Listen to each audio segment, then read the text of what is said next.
Hello and welcome to Rewildology, the podcast that explores conservation, travel, and rewilding the planet. I'm your host, Brooke Mitchell Norman, conservation biologist and adventure traveler. Today's episode officially marks the beginning of our very own Women in Conservation series. We're celebrating all month long by sharing conversations with new women scientists never before on the show, sharing special clips from previous guests, and highlighting all of the women scientists that have been on the podcast across Rewildology's social media accounts. For the first conversation in our Women in Conservation Science series, we are sitting down with Hiral Naik, African Program Manager for Save the Snakes, and a PhD student at the University of Witwatersrand in South Africa.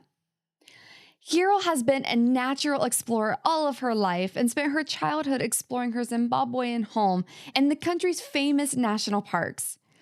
During her teen years, Hiral's parents moved their family to India and then later relocated to South Africa, where she eventually found her calling. Hiral knew she wanted to contribute to the conservation of wildlife and naturally gravitated towards snakes as her curiosity and phylogenetics grew.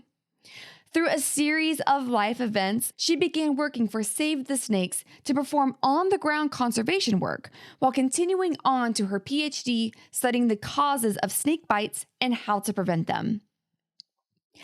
Hiral and I have a fantastic conversation discussing what it was like for her to move to countries multiple times in her formative years, why she decided to study ecology and genetics, how she discovered her love of snakes, the conservation status of snakes globally and in South Africa, how anti-venom works, snake bites as a tropical disease, and how we all can make the lives of snakes a little bit easier.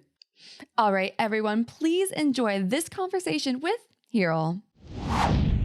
Well, hi, Hiral. Thank you so much for sitting down with me and videoing all the way over in South Africa to talk about a new group of animals to the show and exploring not only what they are, but also the conservation of them and maybe helping us view them in a different way than what they're commonly viewed as. So when you reflect on your childhood and everything that you've been through up until today, did you ever think that you would be a leading snake scientist one day? First of all, thanks for having me, Brooke. It's such an honor to be here and sharing everything about my favorite topic, which is snakes. And yeah, I mean, first of all, to answer your question, no, I never in my life would have imagined that I would be here working for snakes, working with snakes, and call this my career. Oh, so what drew you to them? When did you realize in your journey that you're like, oh my gosh, this is the group of animals I wanted to dedicate my life to? So, I mean, growing up, it was never as if I had a fear of snakes. Within, Indian religions, we have gods that have, animal representatives, and one of them has a cobra. So, in the Indian religion, in many cultures, like they accept snakes and they pray to the snakes. So it was just kind of natural to accept that, okay, snakes are just a part of who we are and they're around us. I was born and grew up in Zimbabwe, and we used to visit this rehabilitation center, Chipangili. I think they still exist. And there used to be all sorts of rehab animals there, and there was definitely a snake there too. And over the years, I think I just kind of admired the fact that they were so underrated. Most people really love the charismatic mammals of Africa. And don't get me wrong, I also really enjoyed them. But I mean, I really enjoyed hanging out with the lizards that we'd go find when we were, going on adventures as kids to national parks and that sort of thing. And then, eventually when it came to making a decision about my career, I kind of had to choose something that was, that would provide me with something a lot more sustainable. And unfortunately, a career with snakes was not really it, And at the time, I didn't really know what a zoologist was. And it wasn't until I got to university that I first really started learning more about snakes and thinking about, this as a potential career. So you just mentioned that you were born in Zimbabwe and you have an Indian culture heritage, like that is what your culture that you come from. So, but now you're in South Africa, which all of these pieces are amazing. So could you help us maybe tie the world map together for us with all of these things that you like, life experiences that you've had? How did you end up to South Africa after all of these things? Yeah, good question. I don't think I, intended to really leave Zimbabwe. I mean, growing up as a kid in one place, you never really feel like you want to leave a place. But with a lot of the turmoil in Zimbabwe in the past, it was great to have lived there during the 90s, which was a fantastic place to live as well. We used to visit national parks. We used to go to and for those of you that don't know, Zimbabwe is still fairly rural, even closer to some of the bigger cities. It's not as city centric as a lot of other countries, and so going experiencing nature and wildlife wasn't that far away. You could go an hour away out of town and be in a national park, for example. And so it was really great, like from that kind of environmental perspective. And I was very fortunate that my parents kind of encouraged us and enabled us to go and explore. But so my parents are both born in India, and so we kind of decided to make the move to India and immigrate. And so that was it. But from when I moved to India, I think I definitely experienced a culture shock. I had visited to India before on holiday because of my parents' family, but living there is completely different. It was it was quite challenging for us to really find a lifestyle that would work for us. And so my uncle, who had lived in South Africa at the time, then came to India and encouraged my parents that, for my sister and I, it would be better in terms of opportunities to come to South Africa. Now, South Africa, our lifestyle would have been very similar to Zimbabwe. And so it would have been a lot easier to adjust. And so, yeah, when I was about 13 years old, we moved from India to South Africa. And I've kind of been here ever since. And just to reflect, because those are such impressionable times in a young girl's life to move to. It's one thing we talk about in the United States, just moving from one state to a next can be a really big culture shock and completely upheavals somebody's identity and what they think. This is a completely different scale. Like you're going from continent to continent back to this first continent in a different country and with a different culture. So when you reflect on that, what was that like for you as a young girl? And how do you think that has helped you do what you do now when you look back to have these life experiences of being so many different places when you were really young? So I've always been kind of a natural explorer. If I lived in another lifetime, I feel like, I might have been a natural historian gallivanting the world like a Charles Darwin or something. So, I naturally was very confident and very independent. And so I think the adjustment wasn't so bad. And it was, sometimes exciting. Like, okay, you're going on an adventure to a whole new place. But that being said, it's very challenging to let go of what you know and kind of embrace something new, especially when it comes to your friends and the community that you create around you. And I mean, it often takes at least a year just to get to that point. So when I mean, it was challenging leaving Zimbabwe, but what helped a little bit as well was that I think a lot of my friends and family friends were kind of making similar decisions. So we were all kind of planning to be at, around the world somewhere because, we had to kind of leave the home that we once knew. And then when I went to India, the cultural difference made it a lot more challenging because it was, everybody spoke a whole different language.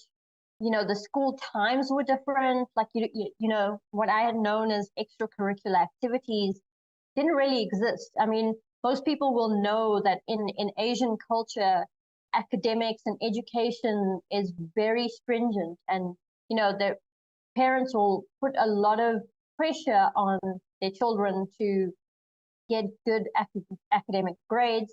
And so that was the culture that I was suddenly surrounded by.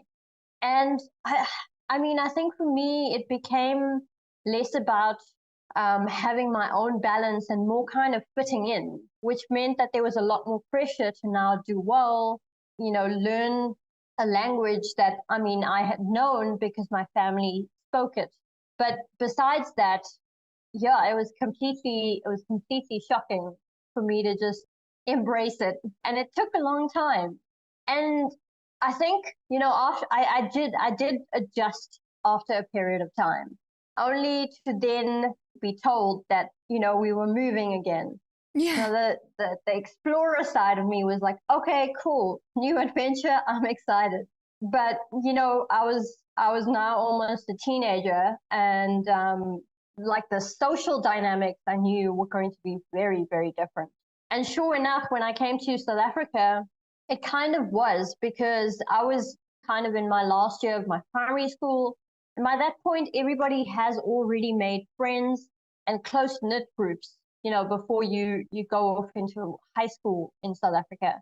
And so it took work to kind of get through those emotions of feeling overwhelmed, but also like learning that, it was okay. It was, it was okay to kind of give in and adapt. So yeah. Yeah, I really wanted to ask you that question to help show your strength for the rest of the conversation. Like, all the things going to make sense now. It's like, oh, before she even gets to college, she's like, I've been here. I talk to this people. I know this culture, and I'm still thriving. I'm still figuring out. I'm going against the grain. I'm pushing all of these limits to do what it is that I want to do. And so now let's talk about that. And then we can reverse engineer and really dive into snakes and what's going on with the conservation, coexistence, all of those very important topics. So first, what is it that you are currently doing? You do wear multiple hats, as a lot of us do in this field. So what are these multiple hats that you're wearing to start with? And then, yeah, we'll start talking deep about snakes. Cool. So I'm currently working for a nonprofit organization called Save the Snakes. I work as the Africa program manager. So I'm obviously based here in South Africa, but Save the Snakes is actually born in Sacramento, California. And it kind of started with my executive director's vision to promote snake conservation around the world and really kind of focus on mitigating human-snake conflict. And so one of the big programs outside of California is in South Africa, where I currently run an education and conservation program in partnership with Hoedspruit Reptile Center, which is a snake park here in Hoedspruit. And our partnership allows us to really bridge the gaps between what is traditional, zoos and aquariums and nonprofit organizations. So it's a merging of different institutions with a common goal of educating and conserving the species that we love, which is snakes. And so we focus a lot on educating the communities in the area, the schools, working with healthcare professionals, and really trying to get everybody to learn about living in harmony with snakes and how they can go about doing that.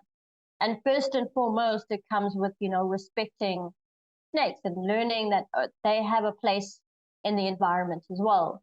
In conjunction with that, I am a herpetologist. So I'm currently in my third year of my PhD, and I'm working on assessing snakebite in South Africa, which really focuses a lot on learning a lot more about snake defensive behavior, but also learning a lot more about the medical side of snakebite. So for anybody that doesn't know, snakebite was declared a neglected tropical disease by the WHO in 2017. And this is largely because millions of people are affected around the world. And my personal goal, especially for my PhD, is trying to understand the circumstances that people are bitten in. We don't really have a clear picture of, how people are getting bitten, or that most of them accidental. And by learning more about this, we can work towards preventing it, which ties in very well with a lot of the conservation work that we do. So that, in kind of a nutshell, is like some of the bigger things that I'm working on. Those are not small things at all. You're like, I'm an integral part of this amazing nonprofit, and I'm running this like whole education coexistence program, and I'm like in my third year of my PhD. Like, you were so humble about that. Those are amazing, huge things, which is awesome and very cool. So let's start talking about snakes. So I know that everybody listening, everyone on this planet has their own opinion of snakes, and they are probably one of the most commonly misunderstood groups of animals there are. And you're one of the first people that I've met that actually loves them. So maybe to help put it in context and maybe help all of us understand why, from your experience, why are people so afraid of snakes? So for a long time, there have been a lot of myths that have been spread from generation to generation about snakes. And whether this could be a story that a grandmother told to their granddaughter, and so the story kind of passed on, or whether it was just something that people learned in their communities. People just seem to think that snakes, want to come and chase you, and the snakes are really these evil creatures. And in a lot of scripture, snakes are kind of portrayed that way as well. And we never realized how much, realize how much truth there is to that. In fact, most people that are scared of snakes have never even seen a snake in their life. But because now their grandmother, who they really respect, told them the story about an evil snake, they now suddenly think that snakes are evil. And you know what, in a lot of the work that we've done, in work that I've read, a lot of it is really just specific to a region, a community. No two communities have the same ideologies about snakes. But what a lot of them have in common is that they know that they just have this innate fear of snakes. And when often asked, why they're scared of snakes, they don't really have an answer. It's just because that's just something, people think and believe. Yeah, that makes sense. That absolutely makes sense. And I love that you brought up the scripture thing, because this is something that I'm starting to pay significantly more attention to, is because, religion has such a strong cultural aspect for everything that we do and we believe. And that's universal. That is, like, if you're human and exposed to some sort of religion, it's had a great impact on you. And you are right that there are a lot of different scriptures where snakes are viewed as demons, or they're sly and they're sneaky and they're evil. Like, they really are a sign of evil. But just like you said, in Hinduism, it's Lord Shivash, right? That he, like, yeah, the snake is him. And so, and he's like the most powerful god. And so you just don't kill a god. Like, how could you do that? So it's just incredible to explore these different these actual cultural differences, and then how they also apply to conservation.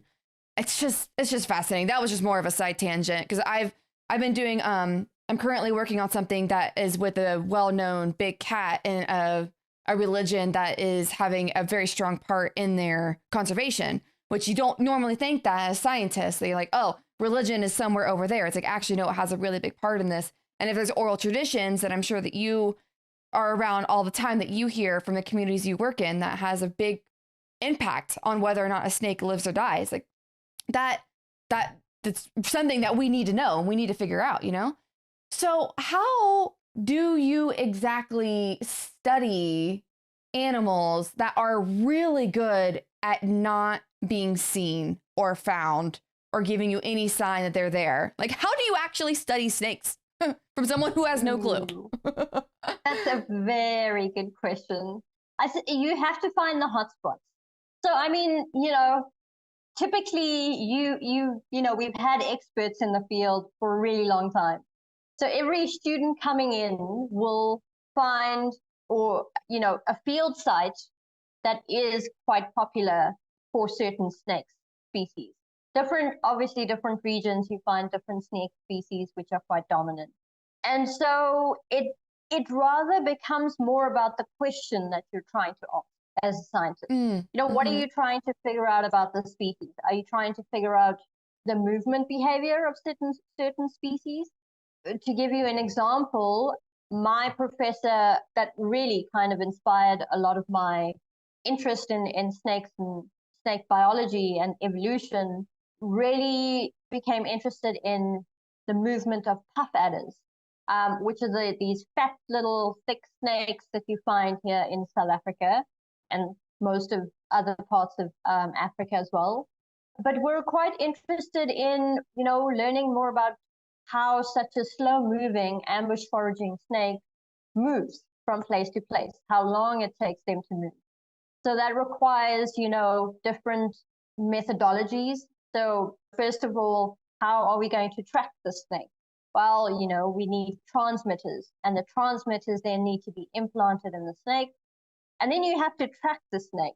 So it takes a huge chunk of time for the researcher themselves to track the snake every day to ensure that they can still keep track of the snake, because otherwise you're likely to lose the placement of the snake.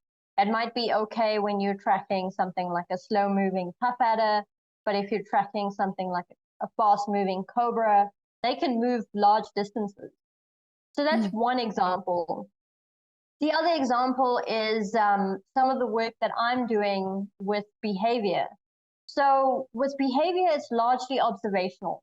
Again, it just means that, you need the necessary ethical clearance and research permits to access snakes in the wild.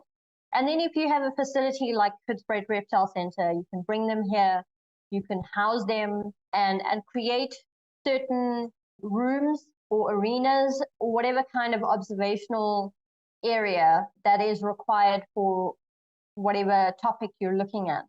And then you kind of set it up that way. So there's a lot of things that go into thinking about how you're going to work with snakes. They're like pretty much other animals when it comes to getting the right research permits, getting the right ethical clearances.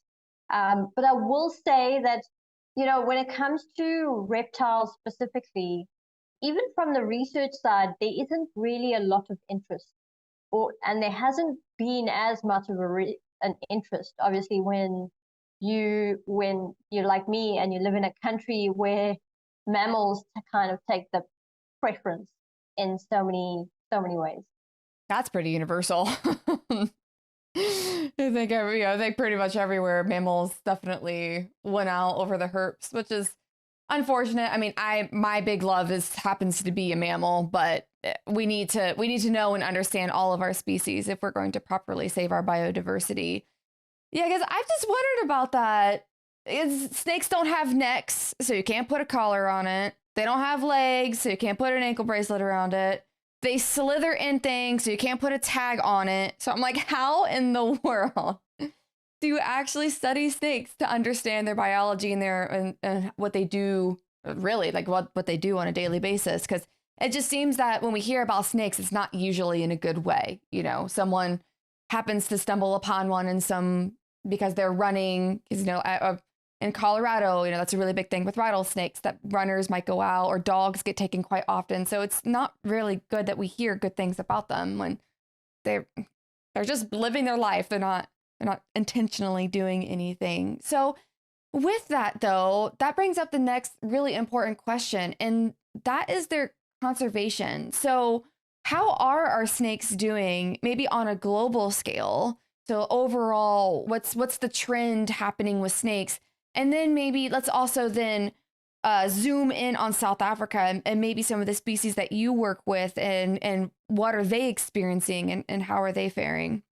Yeah, sure. So just a few years ago, maybe 3 or 4 years ago, there was a huge paper that came out that actually showed there's a massive decline happening in a lot of our world's reptiles.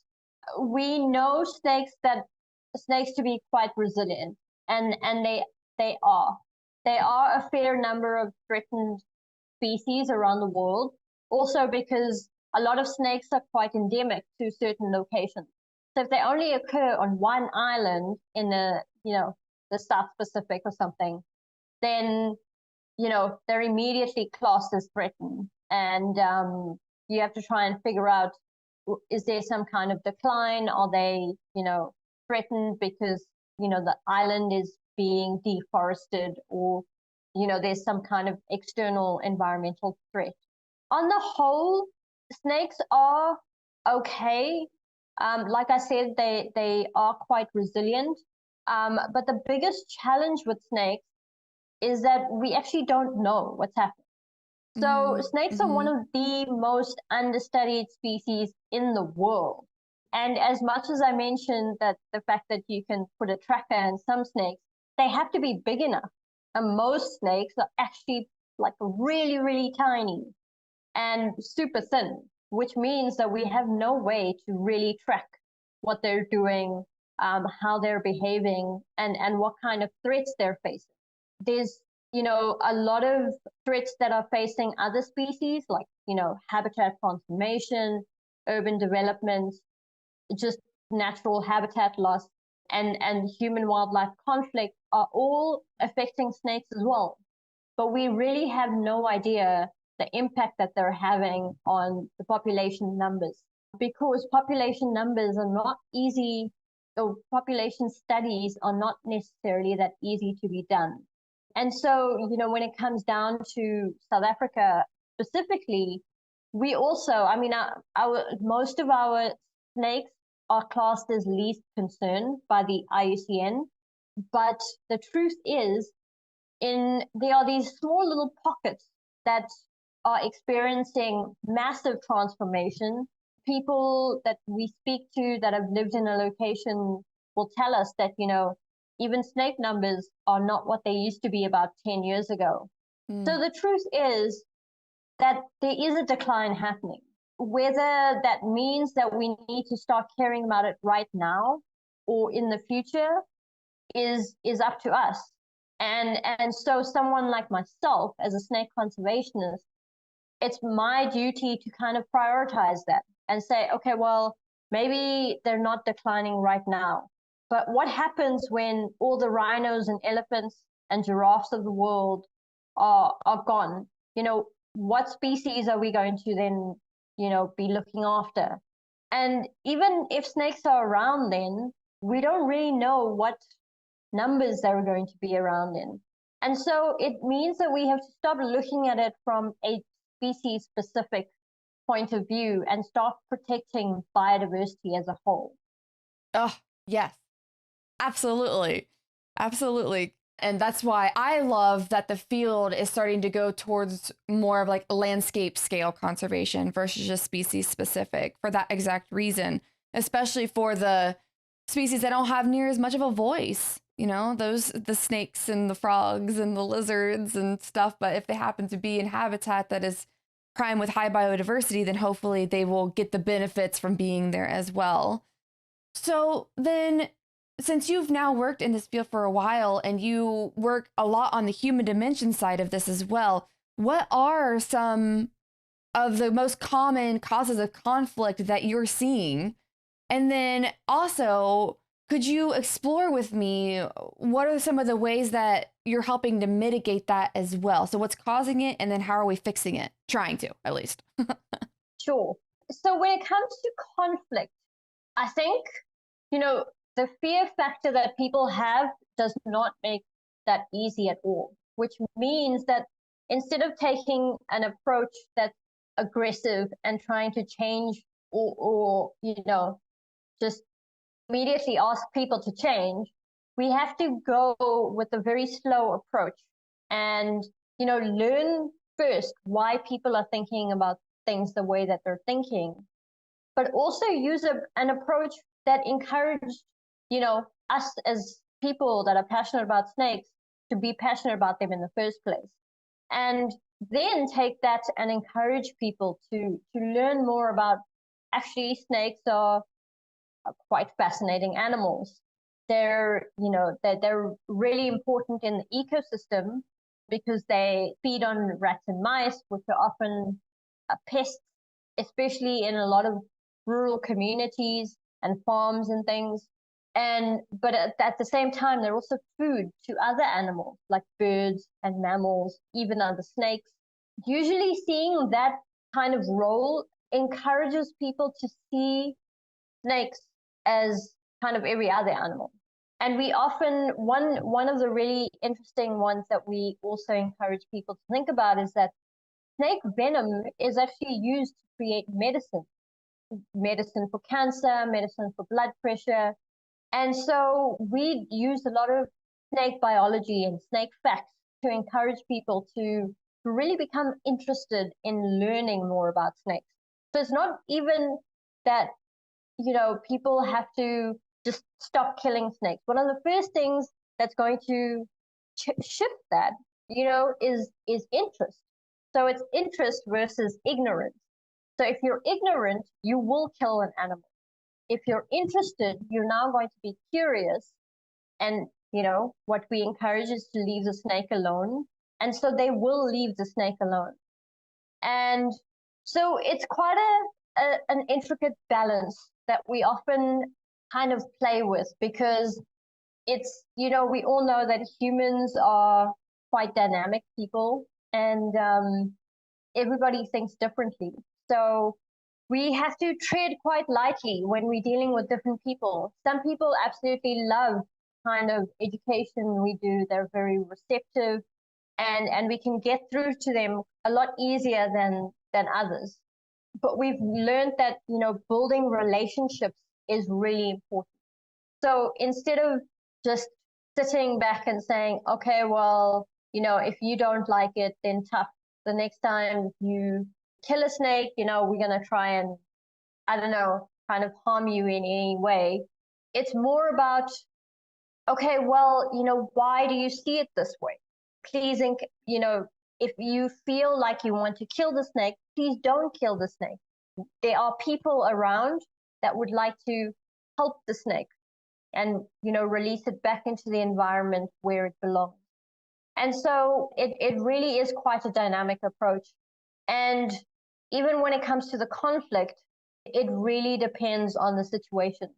Some people, again, it comes back to, if they have a myth that's kind of dominant in the community about snakes, then that's all they will see. And that shifting that kind of mindset is very clearly going to take a while. But, putting in those little steps where people are encouraged to call us when they see a snake, or to even just call us and ask us for advice. We're always available to help people. And I think that's the most important thing we can do. And I think a good extension of this, if we could keep going down this path, is you just mentioned a little earlier in our conversation that snake bites is now treated as a disease by the World Health Organization. So now it is a health issue that I would imagine then is being treated by healthcare professionals. So how does this all come together? Because obviously someone that might, like, a doctor that is treating a snake bite isn't also a biologist. So where do you see your role and your knowledge in this for helping snakes maybe prevent bites, and maybe that's going to be what helps conflict, and what's the narrative that you bring to this and helping on this bigger picture now and keeping our snakes here? I'm really glad that you asked this question because it is. I mean, I'm a biologist. My primary interest is working with the wildlife. So now, when you bring humans into the factor, plus you bring in the medical side of people into the picture, everything kind of changes. And what I've learned through the process is that, first of all, snakebite has been around for a long time. Snakes have lived in the world for a lot longer than humans have. And snake bites have occurred for a really long time as well. But what's changed, and it comes down to the conservation of it, of the world, is that now humans are encroaching on natural habitats. So now there's more encounters between humans and snakes, just like any other animal. And so now we're starting to see a lot more snake bites happening.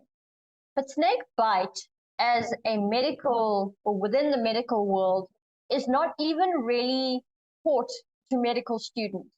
And so the current healthcare professionals that we deal with, they don't even know how to deal with the snake bite. So one of the most important things is encouraging healthcare professionals to treat it symptomatically. There has been, around the world, a lot of different ways of trying to educate healthcare professionals. A lot of people are trying to encourage them to learn to differentiate snakes. But think about it, a healthcare professional in a working in an emergency room is not going to have time to identify a snake. What they will see is, whatever symptoms someone is experiencing. And so that a lot of the current work that we do with healthcare professionals is to encourage them to treat patients symptomatically. But we also, hand in hand do the identification education. And what we've kind of seen is that when doctors do that, they're a little bit more well equipped to deal with the snake bite. Now, the thing is, in different countries, it's really quite different. In South Africa, we have one of the best healthcare systems on it's the best on the African continent. So obviously, we'll be able to better treat a lot more snake bite patients than those that are in Central Africa. But throughout this process, I've also learned that healthcare professionals in general, they don't actually know, they don't have the necessary knowledge on it. So while trying to educate communities, we also need to educate healthcare professionals. And as a collective, it means that we have the ability to work together to tackle snakebite. As the snake experts, we can provide perspective on snake behavior and their distribution. From the social side of things, we want to know a lot more about how people are feeling, what their perspectives are, what their perceptions are. And then from the medical side, it's more about, okay, well, we know that anti-venom is the only treatment, but how can we do our best to keep patients alive when anti-venom becomes unavailable? And so this trio in the last 2 or 3 years has become a huge focus area on a global scale. And it's quite exciting to be a part of that because now, you're not just, we're all learning from each other. It's not about, who provides the best opinion. It's about how we can all work together to find a solution. I love that mindset. Collaboration. It's like we all have the same goal here. We don't want to see wildlife die, and we don't want people to inadvertently die just because they happen to be at the wrong place at the wrong time. And when it comes to anti-venom, this is just a curiosity. Is there like an anti-venom, like a penicillin? Is it there's like one anti-venom and you're good? Or is it different types for different types of snakes? Is that why they're like, you need to identify the snakes? Or how from a medical standpoint does that actually work? So snake biology first. The snakes have evolved venom to eat prey. Now we know that prey varies across the world, as do the snakes themselves. And so most species have different kinds of venom. And as a result, the anti-venom that's going to be most effective is going to be very region and species specific. There are anti-venoms that work for a few different snakes. So in South Africa, we've got one which is a polyvalent antivenom, which covers everything from black mambas and other mambas to cobras and the puff adder as well. And these are just some of the snakes that are biting people the most. They're also quite broadly distributed, which it means, again, coming back to the fact that they're, going to be interacting with people more often than some other smaller species. But this is very Southern Africa specific. In other regions of the world, there's different snake species.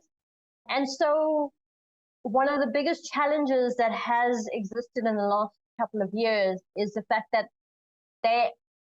even in somewhere like India, where the snakes are very different, they're using an anti-venom that's being developed for snakes in Africa. And that is likely, to be more ineffective. And so there's a lot of work now going into, one, learning about venom variation in different snakes, and then being able to develop anti-venom specifically for those target snakes. That is so helpful. Thanks. Because I'm that's just one of the things I don't know. I've luckily have never been bitten by a venomous snake, so I have not had to have the 101 on how anti-venom works. So I was like, how does that work? Yeah, is it like, there's just one injection and you're good no matter who you are? Or just like, because that, biologically speaking, that makes way more sense. But I wanted to ask you, the expert. And so, again, going back to this prevention thing, because that seems to be the big idea to help save snakes, because if less people are being bit or coming in conflict with them, then they're less likely to die for, a multitude of reasons. So how do we do that? How do we better coexist with snakes, whether we're in South Africa, whether in Colorado where rattlesnakes are really big, whether different parts of the world where maybe really dangerous snakes or not dangerous snakes, but in general, what can we all do, and how can we view snakes to help, one, keep them here so that we're not inadvertently killing them? And how do we live with snakes? How can we better be stewards with our snakes on our lands? The main thing it comes down to is education and outreach. And Save the Snakes is one of the few organizations that has a really good model where we've got conservation partners around the world. So within different countries around the world, we have snake experts, snake loving individuals that are trying to do this education and outreach, working with the local communities and trying to encourage them to learn a lot more about snakes. And when we meet other people, from government down to community level, it's really just about how we educate people about snakes. One of the biggest challenges is that snake education, or anything like, snake biology, snake science, is not really incorporated into school curricula as well as it should be. And so that's that's the first problem. If people are going into this world, we learn about, for example, in a lot of African countries, you'll learn a lot about the big five animals. And these are all around us. So now suddenly you're aware that, okay, all these different animals exist. But, we see snakes in books. There's some kinds of, in an encyclopedia, they're kind of muddled up with other reptiles. And, they're spoken in the reference of dinosaurs. That's kind of how people think of them. But we don't think about them in the relevance of our daily lives. And sure, people that are living in the cities, it might not be as relevant. But it doesn't mean that when you go out into the wilderness, if you're taking a hike, that you're not going to see snakes. Snakes are actually quite common in the bush as a species, like many other wildlife. They're not as rare as some big cats, for example. So you're more likely to encounter a snake than you are a lion. And so that shift in the curricula needs to happen, because people, again, it comes down to how, we can effectively live with wildlife. One of the most, and maybe that's the shift that kind of needs to happen, right? We have to stop focusing on, what lives around us, and rather how we are living with different species. What are the common species that we are living and encountering every day? And once that kind of mindset changes, you start to realize that, okay, well, snakes are a big part of that. So how do we learn more about them? What makes them navigate throughout the environment? Is it shelter? Are they trying to hide away? Are they trying to eat something? We have been some really cool citizen science projects around the world that have focused a lot on encouraging people to observe certain snake behaviors. And this has yielded some really great results, because now you're encouraging even people that are interested in reptiles in general to start thinking about it in a scientific way, and why that information is now useful. And so it immediately, there's like a click in the brain that happens, where you stop looking at them as just another animal, and rather as, this really interesting species doing this really interesting behavior. Oh, yeah. They're really interesting, even from like a biological standpoint. Like, how do they even move? Just the fact that they have locomotion and can do all kinds of crazy things and expand like a gazillion times their size when they eat food. They're just really cool animals. They're just sometimes happen to scare you and you're like, oh God, I didn't know you were there. Even I've done that. And so I'm 100% guilty of that. I've not killed one in retaliation, but yeah, they've definitely spooked me a couple times. So I want to make a switch to you. So our wonderful conversation is going to be dropped during Women in Conservation Science Month for the show. And you are a snake biologist and you're a woman. Let's just explore that for a second. What has it been like for you being a woman snake biologist so far in your career? Yeah, that's a really good question. I would say on the whole, it's been very positive. I won't say that there haven't been challenges along the way. One of the first and foremost being coming from my family, who, first of all, also never saw me working as a snake biologist, and never thought that this could actually be some kind of career.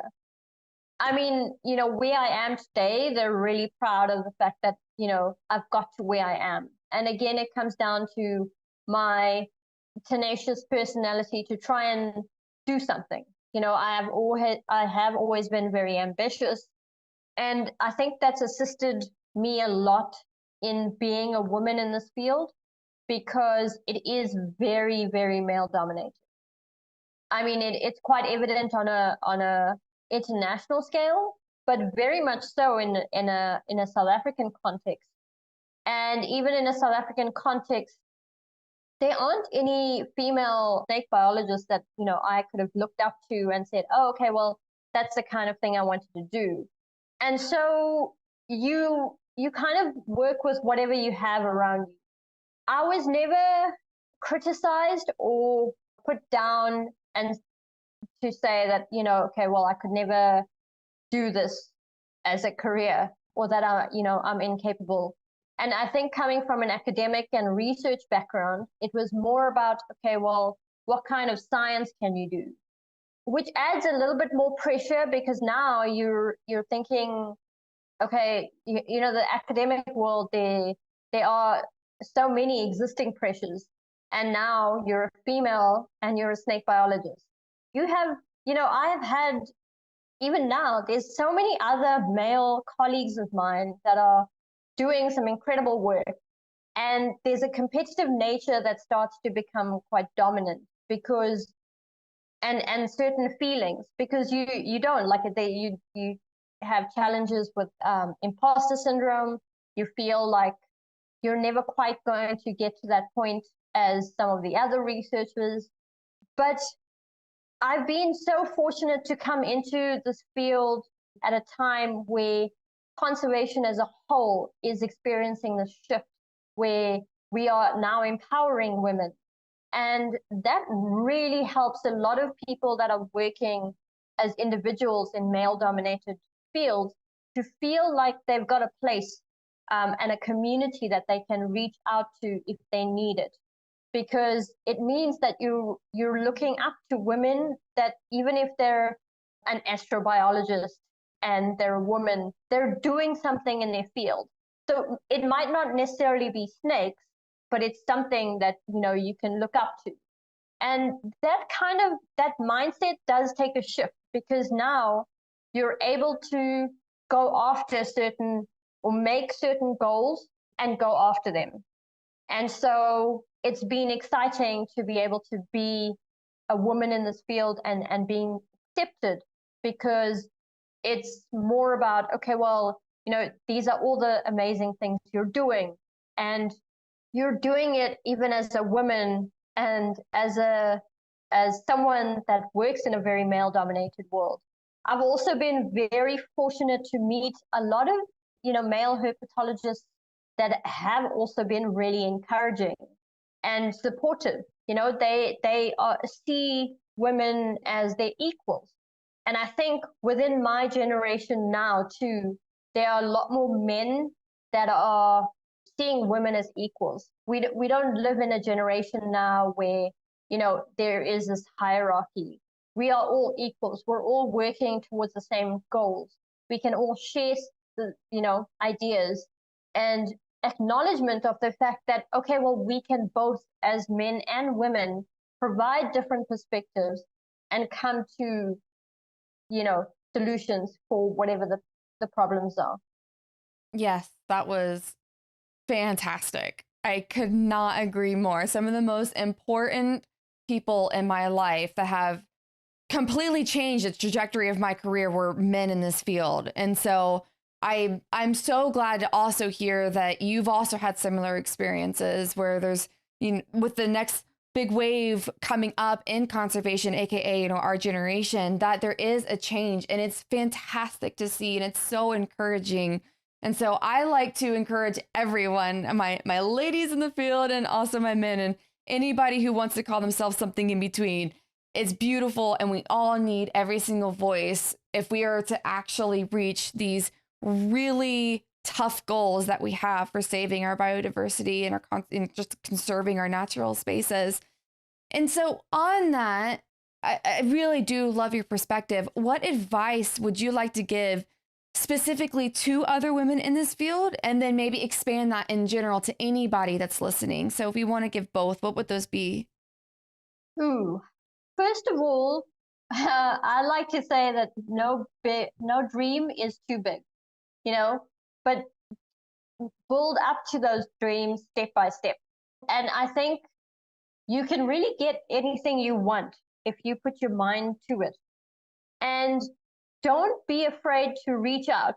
So sometimes it is easier being a go-getter to be able to find opportunities and find people, mentors or friends, people that can really help and support you.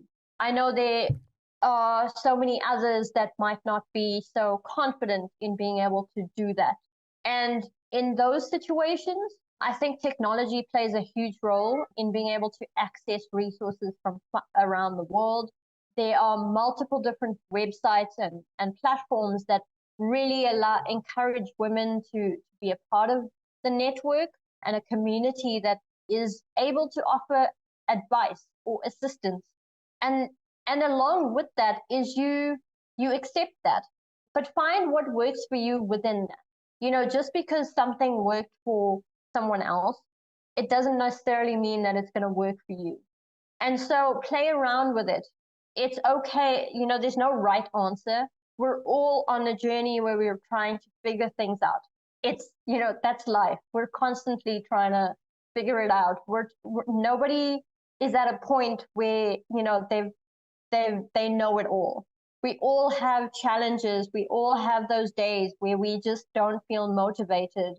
And, it's also important within those times to then have something that you can just quickly go to, whether it's specific friends that will give you advice. Just someone that'll give you a hug, and suddenly you feel, okay, well, it's okay. I'm doing okay. So yeah, I think that answered the question. Yeah, no, that was good. That was fantastic. If somebody wants to maybe learn more about snakes and maybe see what Save the Snakes is up to and follow you in your work, what are some of the best resources out there for all of those things? So first and foremost, say check out the Save the Snakes website. In the next little while, we're also getting some great new content that's actually coming from a lot of interns and people that are kind of assisting us with information, which means that, it's not just one perspective. It's, it's different people and how they're starting to think about snakes. But it also means it's a great resource for anybody that's looking for information on snakes. We, as our initiative and our organization, try to get as much environmental education material out there. We do a lot of the content we share with our communities. And so, yeah, on our website, we've also got links to other platforms that might be able to provide you with snake savvy information. So yeah, check it out. And if someone might want to follow you and keep up to date with what you're doing? Well, I'm on all the social media platforms. Well, all of them being Facebook, Instagram, Twitter. So just find me, Hiral Naik. That's on Facebook and Twitter, and it's at Hiral's Hive on Instagram. And on my Instagram, you'll see a lot of snake photos that I do. I do dabble in a bit of photography, which I should mention is such a great way to get you interested in whatever animal that you're working on as well. So yeah, check us out. Well, awesome, Hiral. Thank you so much again for sitting down with me and sharing your story with the Rewildology community, and hopefully helping all of us just have a little bit more love and graciousness towards this very commonly misunderstood group of animals. So again, thank you so much for sitting down with me. And thank you so much for having me. It's been so great. I honestly love having an opportunity to be able to encourage anyone out there to just become a little bit more interested in snakes and why they're so cool. I always say, if you can learn one snake fact in a day, my job is done. And I've done, yeah. Awesome. Thank you. I love having experts on the show to teach us about misunderstood species, and I'm happy Hiral was the one to teach us about snakes. If you have any questions you'd like to ask Hiral, head on over to the Rewildologist Facebook group and submit your question on the homepage. As always, I want to thank you for being a part of the Rewildology community. If you'd like to support the show, some zero-cost ways include subscribing to the podcast on your favorite streaming app, leaving a rating and review to boost the algorithm, which will present the podcast to more listeners, signing up for the weekly Rewildology newsletter at rewildology.com, subscribing to the YouTube channel, and following the show on your favorite social media app. If you'd like to financially support the show and help us keep these stories on the airwaves, consider making a monetary donation at rewildology.com or purchase a piece of swag to show off your Rewildology love. At least 10% of proceeds from this podcast will be donated to our conservation partners. I'd also like to extend a special thanks to Heather Valley, the show's audio and video producer, and Focusrite for powering the podcast sound. If you'd like to see the Focusrite gear we use to record the show, head on over to rewildology.com and check out Nature Podcasting under the Resources tab. Until next time, friends, together we'll rewild the planet.